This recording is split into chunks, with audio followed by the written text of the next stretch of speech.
বন্ধুরা, আজকে আমি তোমাদের সামনে চলে এসেছি নতুন আরেকটা আলোচনা নিয়ে। চলো আজকের আলোচনা শুরু করে দিই। প্রথমেই বলি, যদি কেউ তোমাকে সবার সামনে নিচু করলো, তাহলে তুমি বুঝে নেবে তুমি তাদের থেকে অনেক উঁচুতে আছো। ক্ষমতার থেকে বেশি বুদ্ধিকে জোর দেবে, কারণ ক্ষমতা মানুষকে লড়তে শেখায় আর বুদ্ধি মানুষকে জিততে শেখায়।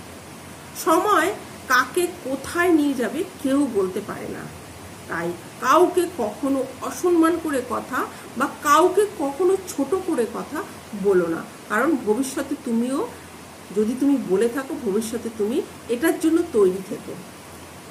বিনা কারণে যদি তোমার শত্রু বেড়ে যায়, তাহলে তুমি বুঝে নিও তুমি একজন সফল ব্যক্তি, কারণ মানুষ সফল ব্যক্তিদেরকে নিয়েই হিংসা করে, আর যারা ব্যর্থ ব্যক্তি তাদেরকে নিয়ে মানুষ হাসাহাসিটাই বেশি করে।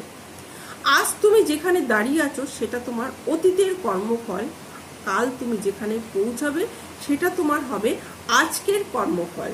যেখানে মর্যাদা নেই সেখানে তুমি থাকবে না, সেটা যদি হয় কারোর বাড়ি কিংবা কারোর হৃদয়, সেখানে তোমার না থাকাই ভালো। পুরনো হলে সব জিনিসে একটু অবহেলাটা বেড়ে যায়, সেটা সম্পর্ক হতে পারে, আবার পুরনো জামা কাপড়ও হতে পারে।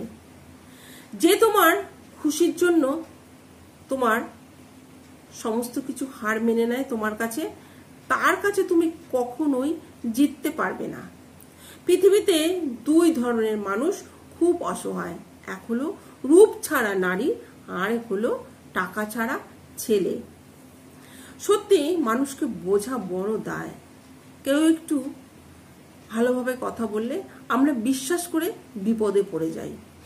অপরাধ না করেও যখন অপরাধী হয়ে যাও, তখন চুপ করে যাও, কারণ চিৎকার করে কখনো তুমি প্রমাণ করতে পারবে না যে তুমি নিরপরাধ।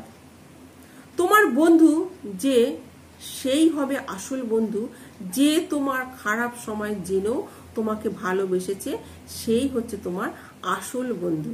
তো চলো বন্ধু, আজকে এইটুকু বললাম। যদি ভালো লাগে তো অবশ্যই লাইক কমেন্ট করো। নমস্কার।